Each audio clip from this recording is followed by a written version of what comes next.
Hello, everybody. Welcome to The Way with Anoa. Shout out to just everybody. Thank you so much for tuning in. Thank you so much for spending your time with us here at the Benjamin Dixon Show at the Progressive Army at The Way with Anoa. You know, we have a great lineup for you all week long. If you have gotten a chance to see some of our materials, hit subscribe, right? Thank you guys so much for helping us reach over 10,000 subscriptions ahead of the convention. We're more than a month ahead of the convention. I know Ben had said at one point in time he wanted to be at 10,000 by the convention. Well, we did it ahead of time. Yeah, that's how we do it. I'm feeling good today. Apparently, you know, there's a pretty cartoon caricature of me in the New York Times today. Yeah, I'm gonna have to get that printed out and blown up, put up on the wall. It's pretty nice. But so I'm feeling really good, feeling really nice. There's a lot going on in the world today, so I want to kick it off. I wanted to start off though, you know, definitely shout out to everyone at the Progressive Army. We have a team of wonderful writers. Please go over to progressivearmy.com and check out all the wonderful material that's being put out. Again, shout out to Big Brother Ben Dixon, the Benjamin Dixon Show. The Benjamin Dixon Show has been picked up by Bring a Fire Radio. Awesome, expanding that reach, you know, spreading that good all over the place. This is wonderful. And you know, where Ben goes, the rest of us in Progressive Army are sure to follow. So this is awesome. Also, shout out to my girl, Kelly, Shameful63 on Twitter. Kelly is manning the controls tonight. Love you so much. Our regular night producer, David, is having some well-deserved him time, so shout out to him. Hope he's doing well. And then my girl, Dr. Q Hyde. Q always comes with the great research, you know, tips, articles, things like this, or whatever. We cooking on something, so we'll definitely unveil that for you soon. So shout out to you, my love, because I could not be as awesome as I am on camera without you. And then I also wanted to highlight, we have one of our newest writers for Progressive Army, K.S. Locklear. She wrote a brilliant piece. I just tweeted out a few minutes ago. Bernie's candidacy exposes Nader bluff. Basically, you know, dealing with the whole rebuking of that old nonsense about Ralph Nader's the reason why we had George Bush. Absolute malarkey. Anyway, kind of wanted to kick it off, but just keep it a little light before we get into a lot of the news and stuff for tonight. Goonies never say die. Y'all have heard me say that so many times, probably since I started coming on with Ben. Today is the 31st anniversary of the movie Goonies. Yeah, Goonies is a Gemini like me. It's one of my favorite movies. It's an 80s baby, one of my absolute favorite movies. I'm so excited that is something that I get to share with my sister, my kids. Like it's a generational favorite in our family. Actually last year for the 30th anniversary, we got to all go see it in the theaters here at the historic Fox Theater, and that was pretty cool. Actually the little girl that sat in front of us was really mad because her parents, all the adults in our row, everybody was saying all the lines. Like, it's pretty exciting. So Goonies, and you know, that term Goonies, like Goonies is such a great representation for us. We talk about progressive, we talk about Bernie supporters, we talk about left-leaning individuals who are really, you know, tired of getting kicked around and not getting the change we deserve, right? And so regardless of what happens tonight, regardless of what the turnout is, we got this, right? You and I, we all need to stay engaged, right? And we're going to continue to have that conversation of what engagement looks like. Where can you plug in at, you know, in your local communities? What's going on in the national level? There's so many things that are happening that's next steps. We have to be there because regardless of who comes out the nominee over the next several weeks by the convention, whatever, regardless of who ends up being president, when we look at our Congress, when we look at our state houses, when we look at our local communities, our county commissions, our school boards, our city councils, there's a lot of work to be done. And all of us need to be active, involved, and engaged to the best of our abilities. And we need to figure out how we can do that within our means, right? And if we stand together, there ain't nothing we can't do. So, you know, switching gears just a little bit, happy birthday to Prince Rogers Nelson. When Prince passed away, you know, Ben did a little segment and we talked about Prince and our favorite Prince songs, what Prince meant to us. It's still such a raw, and there's actually a picture this weekend that people share around of Prince when he first met Muhammad Ali. And as many of you know, Muhammad Ali passed away this weekend as well. So it's just like, I just thought when I saw that picture, I was like, that's one of the saddest pictures I've ever seen. Just greatness plus greatness, you know, but today is actually a happy day because it's Prince's birthday. So play, Let's Go Crazy. Play some Prince music. And the state of Minnesota, the governor of Minnesota, like Prince is so beloved in his home state. They declared today a state holiday. Today is officially Prince Day. It's a state holiday. It's pretty amazing. Shout out to my girl Courtney. I'm gonna tweet her article out as well.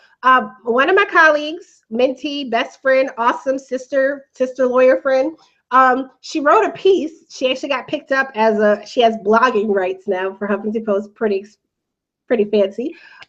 She wrote a piece based on the Prince situation with the lack of having a will. And Courtney has a financial planning background and stuff.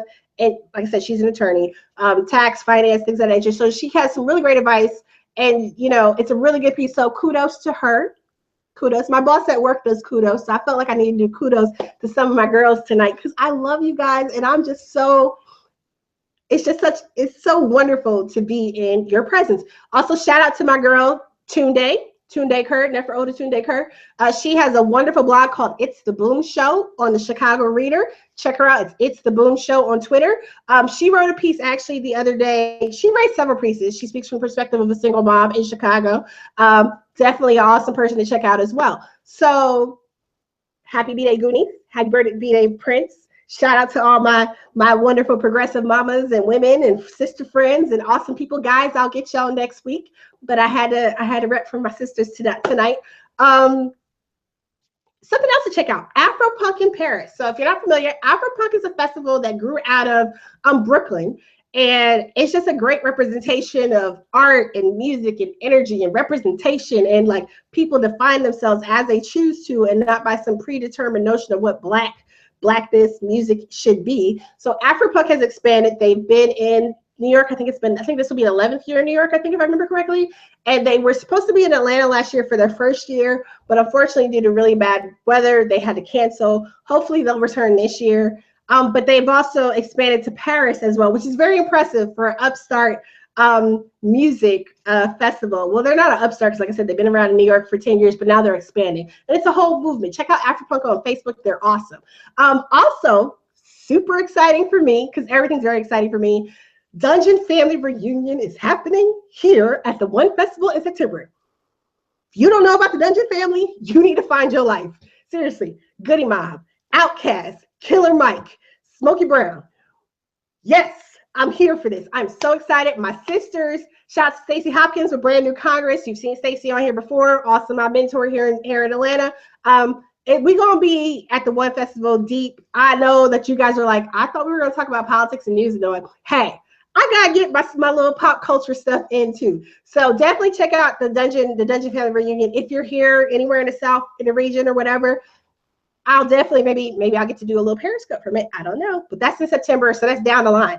And then what's pretty sweet, Cypress Hill, Rage Against the Machine, and my mind went blank, Public Enemy, Prophets of Rage have joined together, and they're on tour. So I gotta look out for dates for that, because that's going to be hyped this summer. And seriously, when you think about a nation in rage, I mean, what better? It'd be great to see some of them kind of get on the bandwagon with the rest of us with the movement and stuff, but that's going to be live. So just had to give you guys a quick rundown. Oh, wait, I almost forgot. One more thing. My daughter today, and my daughter, this is not even the type of thing she's even interested in. And I mentioned my kids before, but my daughter, she mentioned to me in the car, she was so hyped about this. Say is an Army Reserve officer. She's also an IT analyst from DC. Her name is Deshauna Barber. And she blew it away. She's the new Miss USA. She's a dark-skinned sister, and people were impressed with her answer about the role of women in combat roles, among other things. So I just had to throw that out there. And of course, people have issues. Folks have hate her way. You know what I'm saying? Whatever. You probably would never run across this video, sis, but shout out to you, and you impressed my 14-year-old who's never gave a damn about, beauty pageants. So keep doing what you're doing and rock out. So that's my little kind of like pop culture, social media type of You know, I do that every once in a while. We'll see how that goes. I'm trying to be really quick because you know what? Ben is coming after me. So we do actually have a little, I did not think we would have any election results. We do have a little bit of election results. So New Jersey polls have closed. When the polls close and you were in line, stay in line and vote. Vote for Bernie Sanders. If you were in New Jersey and the polls closed, but you were in line, stay in line and make sure you vote. Vote for Bernie. Vote for Eloy Delgado, Congressional District 8, Eloy line C. Eloy's on line C. What does that mean? Just real quick for a refresher from our interview. You know, they have lines. They have lines and stuff like that. And, you know, there's an official dim line. He is a dim. He's a progressive. He's a teacher. He's awesome. If you're still in line, vote for him. If you already voted for him, awesome. There's also Peter Jacobs. I think Peter Jacobs is a Congressional District 7, and Alex Law, and I want to say it's District 1, but I can't remember. I could be wrong. But if you're still in line in Jersey, that's who you need to vote for, in addition to Bernie Sanders, if you're in any of those areas. And then California, Montana, South Dakota, North Dakota, and New Mexico, voting is still going on. So we do, I just got an update. With less than 1% in, it's 54.3 Clinton, Sanders 45.7. That's New Jersey. So we're gonna we're just gonna keep moving along. If there's anything else that comes in while we're still on, because I'm trying to speed up, you know, to make sure that we get to Ben. Ben is right behind me at 9. So just a little news, some of the things that's going on. So some of you may have already heard of the, I lost my sheet. Sorry, hold on a second. The Brock case. There's a case, and it's been making the news and stuff. There was a Stanford student, was a former Stanford swimmer, was convicted of, was it sexual assault? But he raped a woman who was unconscious behind a dumpster outside of a party, and he was tackled. He was stopped by some bystanders who saw what was happening. And this is very rare. People don't normally do this. There are so many accounts where people walk past crimes in action and don't even call the police or anything. So he got 6 months for raping this unconscious woman. And I think the LA Times and some other pieces have her statement. The prosecutors have released her victim impact statement. But then there's some conflicting stuff with his dad about basically like how his life is ruined now because 20 minutes of action. So much so wrong with this story. But Sean King had a really good piece about how this is an example of how race plays out in our judicial system, right? Sean King had a piece, I believe this was from yesterday. And so Brock Turner is, you know, this standout swimmer from Stanford who raped an unconscious woman in California. And he got 6 months, right? You have former Vanderbilt football player from Tennessee, Corey Beatty, who also raped an unconscious woman, but that was in Tennessee. And he has a mandatory minimum sentence of 15 to 25 years in prison. Same crime, similar set of facts, you know, on its face. There may be other issues, but when you just look at the similarity in the facts and the issues at hand, how is it that this, and I'm not saying that necessarily Corey Beatty should have, you know, I'm not even arguing that Corey Beatty should have a lesser sentence. When you look at disparities, you look at similarly situated defendants, and then you look at race, you will see disparities like this, huge disparities like this. And then you add in, you know, affluence and background, you see huge disparities in sentencing. And the way trials are handled. There's just so much that goes on. So when we talk about criminal justice reform, it's so much more than just making sure, you know, we have, I mean, this is the type of stuff we're talking about. We're talking about, you know, dealing with the disparities in our sentencing. We're talking about access to representation. There was a recent piece about Louisiana having no funding for public defenders. That's a problem. You have a right to representation, and you know they always say if you can't afford representation be provided for you. What do you do when you live in a state that cannot afford to provide representation? So, you know, both these cases, Corey Beatty and Brock Turner's cases, there's eyewitness accounts, there's video, there's something that indicates that, you know, A rape did take place. The woman was unconscious. You know, they're both awful acts. When you look at the disparity, right? That is a problem. And these are the types of conversations that need our attention. It does not matter who wins these elections and stuff. We need to be focused, and we need to be driving the force and change that happens. There's another really good piece. Both of these are in the New York Times. You know, Sean King writes for the New York Times. One of his co-writers at New York Times. I'm sorry, New York Times. New York Daily News. New York Times is on my brain because, like I said, I had a little caricature of me in the New York Times today. I was pretty excited about that. But anyway, New York Daily News. Gary Myers wrote a piece today about, and there's a video about his dad, the Stanford rapist's dad, begging for leniency. So this reflects on another former football star, Brian Banks, who spent 5 years in prison for a crime he didn't commit. Also a Black man. Again, he went to jail for something he didn't even do and was in jail for 5 years. And now you have, you know, Brock Turner, who was convicted of three felony counts related to a 2015 sexual assault on an unconscious, intoxicated woman, and he's like, you know, it's a skip in a park, 6 months. That's so huge. And the difference, the other kicker here is with the Banks case. One, he was not guilty. It was a false case, right? It was a you know, false prosecution, but he was 16. He was a teenager. He was not a college student, an adult. He was 16, and he was tried and sentenced as an adult. 41 years. He had up to 41 years in prison, right? Like that, again, the disparities in these cases and how they're handled.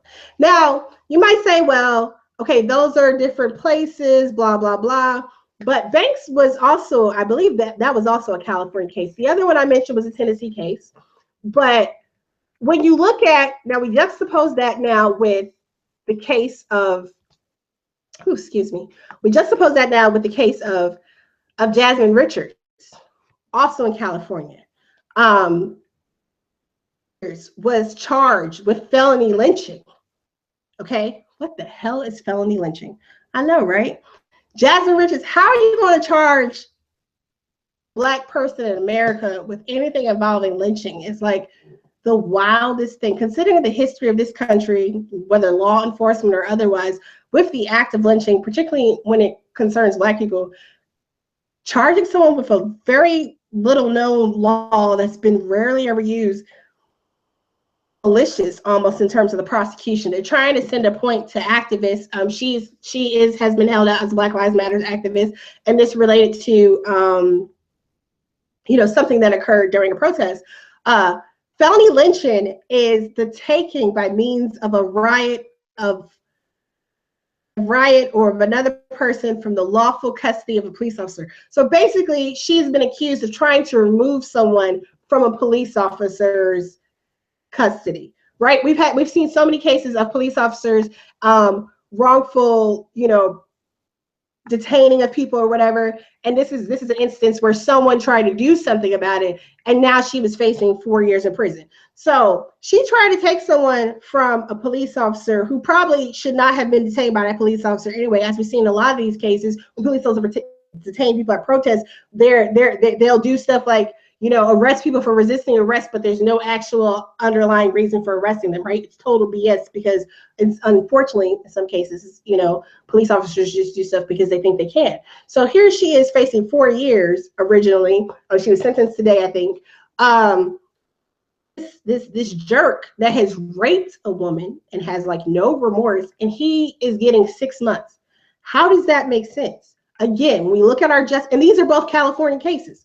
We look at our justice system. We look at racial disparities. We look at, you know, how people are valued in the system. We look at biases, because biases actually matter. We're talking about prosecutorial bias and misconduct. We need to also talk about judicial misconduct and bias, right? We act like people can just be independent, objective arbiters of justice when they put on the robe and somehow there's somebody brand new. all walk through life and carry our biases, our prejudices, our predispositions with us. And we see time and time again, there's plenty of evidence to show that happens to the judicial system, from prosecutors, even some of the defense attorneys do it. Some public, not, there are a lot of really great people who are in the defense bar, who are public defenders.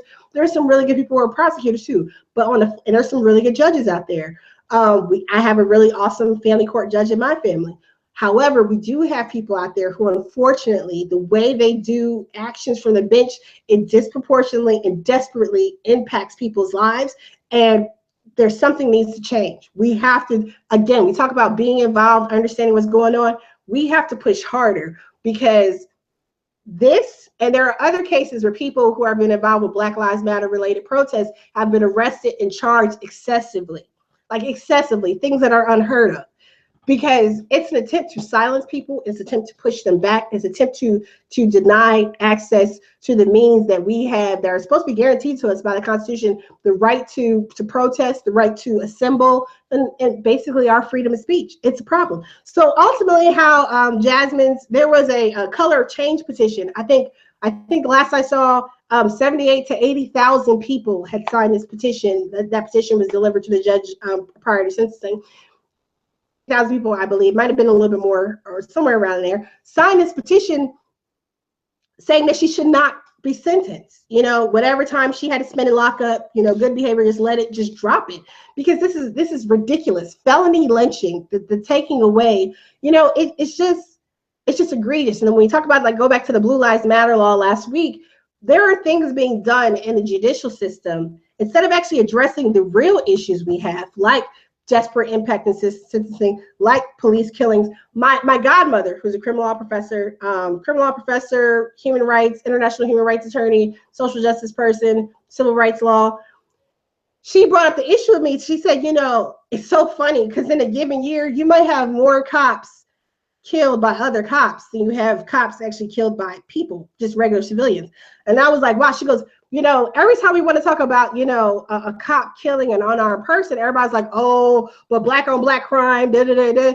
This morning when we were talking, when I was talking to her on my way into work, she was just like, why do we never talk about police on police crime? Police shoot and kill other police officers and nothing happens to them. There are some cases out in New York, for example, where you have undercover cops running up on off-duty Black and Latino police officers, and they've been among those we count as unarmed, you know, people killed, but they've also been other cops killed on the job. You know, they're not on the job, but they've been killed. We just had there's a I can't remember the brother's name, but it's a friend of Ben's who he's talked about on the show, was murdered by an undercover cop. So we have these issues, and it's like, oh, well, cops and blah, blah, blah, and they get cleared. You would think that a cop life is supposed to be so valuable unless it's a cop of color and the other person involved is a cop. Then we have an issue. But they don't want to talk about that. They just want to, oh, blah, blah, blah. So Jasmine Richards, 90 days in jail, and I think there's some provision for time served. I think it was like 16 days time served or something like that. So it's 90 days in jail, supposedly, and 3 years probation for felony lynching. But this is a problem because things like this are being done to deter people from taking action in their communities. And what we need to do is we need to continue to organize, we need to continue to support, and we need to find ways and means to be active and engaged, because whoever that prosecutor is, folks need to organize and look at that person a little bit closely and look and see what they're doing and check them out. Maybe they need, you know, to be treated the same way the prosecutor from Cleveland or Anita Alvarez was treated. You know what I'm saying? Like, people need to organize and do what needs to be done. So that's just a little bit more right there. Also going on this week, this is the third trial in a series of trials involving the Freddie Gray case in Baltimore. I think they had motions yesterday. I think they're supposed to be doing jury selection. This cop, I think, is going for a jury trial, I believe, from what I read. You know, the last cop who was acquitted, he went for a bench trial. And we talked previously about the difference between a bench trial. Bench trial, basically, if you think your issue revolves on matters of law and stuff, you just, you know, you take your chance, you go before a judge and just argue your case, you just argue before a judge, no jury. Jury trial, obviously, a jury of your peers weighs in, listens to the facts and evidence and all that other stuff. So that's starting this week. This is the cop that has been charged, I believe, with second degree murder. He was the driver of the van involved. So we're going to keep an eye for the rest of it, because these cases are coming every few weeks back to back. So this is the third one out of the 6 in total. The very first one, if you remember, was a mistrial, and it can be retried. I don't know if it's been scheduled for retrial or not, but it can be. The second one was an acquittal. Now we're on to this third one, and they're coming back to back. So hopefully, next couple of weeks, we'll be able to have some folks from Baltimore, come on and weigh on just not just about the Freddie Gray trial as a whole, but just how things are playing out in Baltimore and Maryland and what that means for the nation. Because these are conversations, again, like I say, everything we need to keep talking. We don't just got to keep talking, because a lot of this stuff we've been talking about 30, 40, 50, 100, 150 years. Just saw Roots, actually sat down and watched Roots, but thinking about police brutality, thinking about the lack of value on Black life, right? Just finished watching the new Roots miniseries. I've watched it a couple times now with my son. My 12-year-old has been enthralled. He loves it. Kunta Kinte is like his new motivational inspiration in life. We're gonna have to watch it again at the beginning of the school year. I know there has been some stuff about the boycott, and Snoop and other people have been like, don't watch it, we don't need more slave stuff. I think it's really great though that they took the time to do something, presentation, depictions of how life was for Kunta before he even was taken. And you have moments of personhood all across. It's not just, oh, yes, so boss, I done toned down, you cut off my foot and I'm good to go. No, despite all the stuff that he went through, he still had a resilience. He still had this urge to fight back even up until, and beyond. And that continued out through the generations. So it's very different from the original in many ways. I don't think the original would grab my kids' attention, honestly. This one, my son on his own, he actually called me over to watch with him. So we've been talking about, I'm talking about Roots, not so much to plug Roots, but because we've been having these conversations for generations. And we need to continue to keep moving the needle. We need to continue to keep engaging and doing what needs to be done to make sure that we're addressing and progressing, right? We don't need to be tied up with no more of these, yes, sir, we here, boss, leadership types. Break out and move on up. Needs to happen. So, shout out to sis Jasmine Richards. Free Jasmine, hashtag Black Lives Matter. Like, seriously, there's a lot of stuff that's going on, and we got to be cognizant and aware of what's happening in our communities. My mom, actually, when I was talking to her this morning, she mentioned that there was a cop killed not far from where I live by another cop, and I'm trying to find that story now because I hadn't watched our local news in a couple of days, so I hadn't even heard of it. But like I said, she's a criminal justice attorney, professor, and she was just like, no, we need to talk about this type of stuff too. So that was really interesting, and definitely something I'm gonna look more into and hit you guys up with. The last thing I want to hit up with you guys in the news, Baby Cuomo, one of Hillary's buddies, I have it in my notes, Cuomo BDS crap. What does that mean? Not Benjamin Dixon Show. BDS, the divestment movement, he issued an executive order in New York, I believe it was yesterday, indicating that if any business or entity is boycotting Israel as a part of the BDS movement, then the state of New York will boycott them. Interesting fact, in 1985, his father, former Governor Mario Cuomo, was in favor of the divestment movement, which is very similar to what's happening now, the divestment from South Africa movement because of apartheid and the mistreatment of Black South Africans. So it's the juxtaposition between father and son is very interesting in this instance.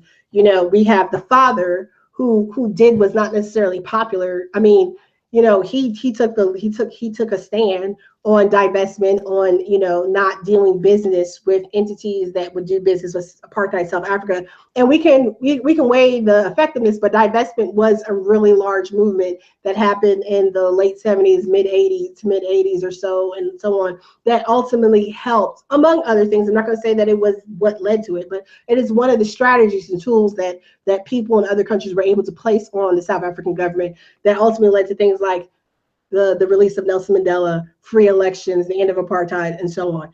Again, not saying that was it, but it was one of the tools used by people. So folks have tried to adopt a similar strategy here in the States with divestment, for boycott, Israel strategy. It's been characterized as something that's anti-Semitic. that is just pro-violent terrorist Palestinians. That is absolutely not true. You know, people who believe in stuff range the gamut no matter what it is. And there are a lot of people, Anya Kalik, if you guys follow her and the Electronic Intifada, you'll see some really great pieces about this type of stuff. There is reasoning, rationalization for why people are putting pressure for businesses and other entities to boycott relationships with Israel, primarily because of the way that Palestinians are treated, the illegal settlements, the human rights atrocities that have been well documented by the UN. I mean, the state of Israel is like the only country outside the US that can continue to violate US regulations and orders and nothing happens to it. And you continue to have expansion of illegal settlements. You continue to have, you know, the degradation, denigration, and oppression of a people. And the international community is like, that's really bad. You should stop. This is a strategy that people have decided to use. So to have the mayor, well, not the mayor, I'm sorry, have the governor of one of, you know, of a major state in the United States, of leading one of the major cities in the world, you know, that has one of the major cities in the world, come down so swiftly against anyone's exercise of their freedom of speech, you know, because money is speech, right? So if I don't want to support, if I want to boycott, that's my right, that's my speech. To have someone allow international politics, the affairs of another country, influence what happens with citizens locally in the United States of America, that's a serious problem for me. And Andrew Cuomo needs to really go check himself. Like, seriously, I don't really care. I mean, and it's not to say that there are a lot of people who are American, you know, American Jews, there are even people in Israel who agree that there needs to be a more balanced approach overall. And again, this is not even an issue of saying, like, you know, other stuff that people may point to is okay, but this is saying people need to start acknowledging that what has been happening and the trajectory that Israel has been on, at least since 1967, has not been all right.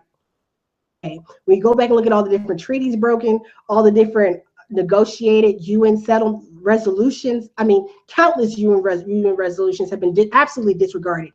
It's a problem, and people are putting their money where their mouth is in some ways. You know, we saw there was a really huge demonstration outside the AIPAC convention not too long ago. Bernie Sanders gave a really strong from a U.S. mainstream politician perspective, right? Basically saying that he supports Israel. And again, there are people who are proud of their country, they're proud of their heritage, but they're saying this is not right. We need to do better. We should be doing better. You would think that a people who were themselves oppressed, right, and required help in resettlement would be more sympathetic and understanding to those around them versus things have been happening, particularly under a second Netanyahu regime. Bibi is, you know, and for people who don't understand why someone like me cannot support Secretary Clinton, her strong statements, you know, one of her biggest supporters, Sabin, is his only issue is Israel. You know, she wrote an anti-BDS piece last summer, I believe it was like last July or whatever, about BDS and why BDS needs to be wiped out. Basically, these attempts to stamp out freedom of speech is problematic. And these attempts to hide and cover up and disregard human rights atrocities and violations should not be tolerated, particularly in this so-called great democracy of the United States of America. So that's my little spiel on the BDS stuff. So don't really have much time. Getting ready to kick it over to Ben in a few minutes. Ben is awesome. So just want to give you a little politics and stuff for tonight. Got 15 minutes to go, and I'm gonna make it good for you. Okay, so we very cool thing that happened today was outside MSNBC, New Yorkers. Shout out to Millennials for Bernie, because I'm sure my folks with the People for Bernie family, Millennials for Bernie, and other people were involved in this too. I don't know exactly which specific group organized it, so forgive me if I'm not calling out the right group, but I just do know my people who are in New York who do stuff. But outside MSNBC here headquarters, there was a protest for media reform by predominantly Bernie supporters evening. So that is, you know, because we saw yesterday AP and other people chiming in that, you know, Hillary has secured the number of delegates the day before our last major primary showdown. Declared, you know, that she is the winner. When the hell does that happen, right? pictures when Dewey, who was Dewey running against? That famous picture when Dewey, you know, they're like Dewey wins and it's published the day before, and then the next day he actually lost. You know, California, y'all are still, your polls are still open till 8 p.m. Pacific time. Vote. If you are a non-party partisan, a non-party preference, make sure you request a crossover dim ballot. Pull up the Secretary of State stuff on your phone. Do not let them give you a provisional ballot. If you are a mail-in ballot person, take your mail-in ballot with you to the polls and exchange it for a dim ballot. Vote for Bernie. I'll win out there. I think it's the 46th House district. I could be wrong with that, but Val is the current mayor. I believe he's like the youngest mayor in California. Very awesome person. I've been following him on Twitter. He's pretty sweet. Hopefully, you know, people prevail in their you know, because the down ballots. We got to look at these down ballots. You know, if we're gonna do anything, regardless of who wins tonight, who becomes the presidential nominee, we got to make sure we are flipping Congress. We got to make sure we're flipping our state houses. We got to make sure we're getting good people in at all these other levels of government, because that's what we need to do. Because what we've had the last 6 years, 7 years, regardless of President Obama being, regardless of what your issues are with President Obama, we haven't done what we need to do to make sure we had the Congress we needed to make sure we got stuff done for everyday people. Simple. We didn't show up in midterm elections. We didn't show up necessarily always at the voting booth in our state elections and primaries and stuff. We've had some of the lowest voter turnout in the last several years, in decades. We got to take that on ourselves, and we got to turn the tide. But I know we can do it. I know we can do it, right? So last night, yeah, so how did AP come to calling it for? Apparently, they sent around an email about to undecided superdelegates to ask them which way they were going to vote. Which way they were going to vote yesterday, before anything else has happened, before any other news has come out, long before the convention, long before anyone has come together. Because superdelegates don't actually vote and declare. They don't vote until July 25th, I believe it is.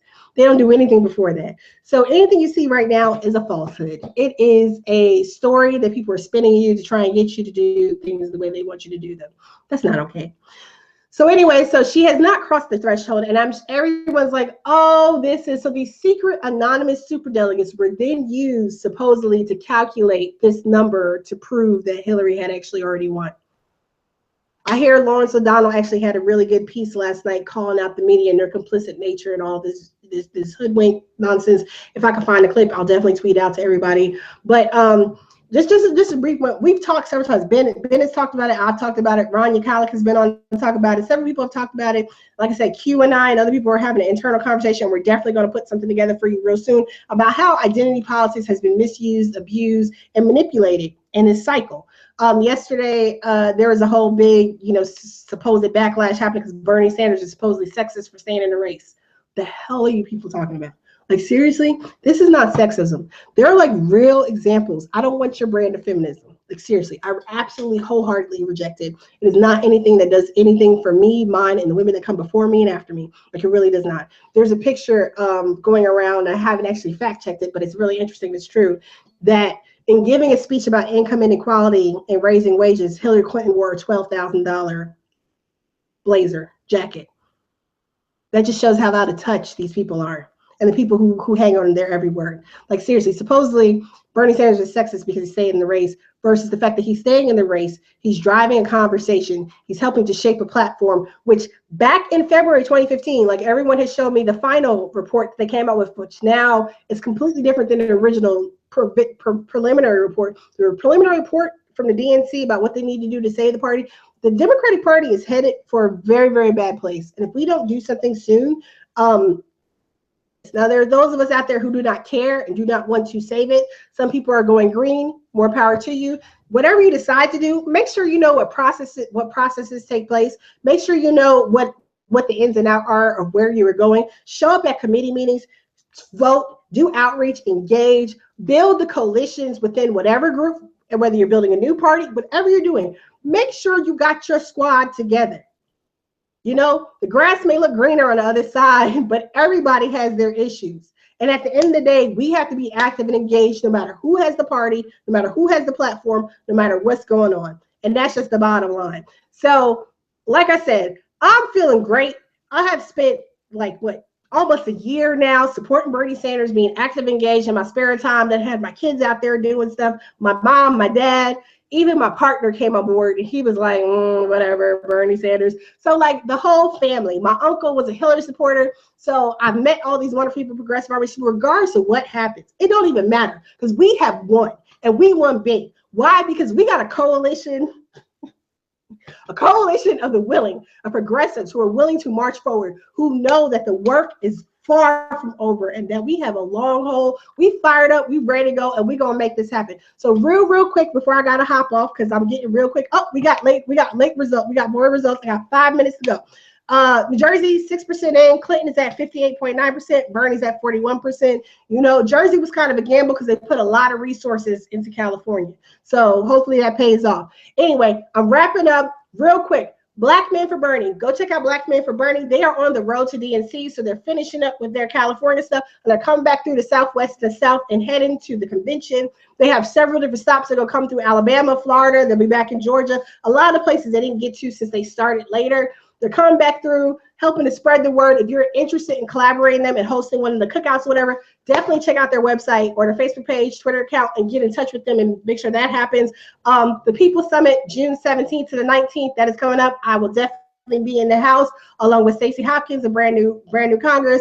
There's a lot of people coming from all over. If you are a person of color, activist of color, you know, if you have a disability, you know, you're a trans activist or LGBT, otherwise, I'm sorry if I'm messing up. I'm trying to hurry up and get this done. Check out People for Bernie online because we do have some stipends available for activists who are supporters who are trying to get to the People's Summit in Chicago and have not been able to, you know, financially may have it's maybe a little tight. People's Revolution, keep your eye out for this. I will have Jack and Shanna on to talk about this probably next week. People's Revolution is happening in July, so a similar feel, sort of the what happens next step, really looking at putting a people's platform, a people's plank ahead of the DNC convention. Also, so ahead of the Democratic convention, the DNC has put this out there for people to submit either writing or a video for the Dem form of what the platform should be, what the position should be, etc.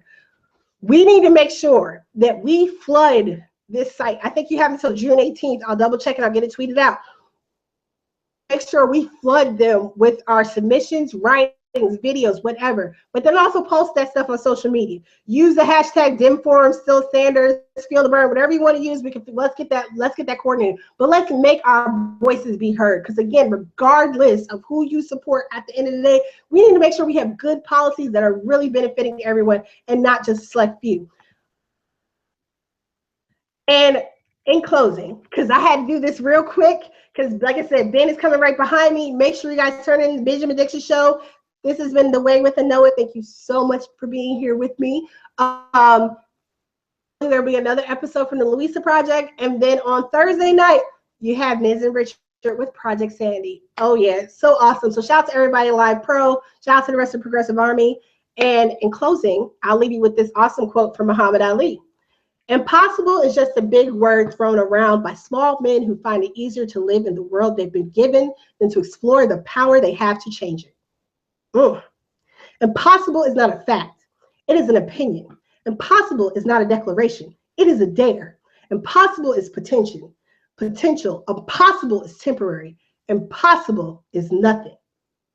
You know, just real quick, Bob Costas had some stuff to say about Cassius Clay and whether or not the slave, the person who Muhammad Ali, he was an abolitionist, all this stuff. There's a really great quotes piece, and there's some other pieces out there basically checking Bob Costas, you know, based on Muhammad Ali's own words and why he rejected the Cassius Clay name, as well as other people. Basically, bottom line is, never tell me what is for me, never define for me what is for me, because that's for me to do for myself.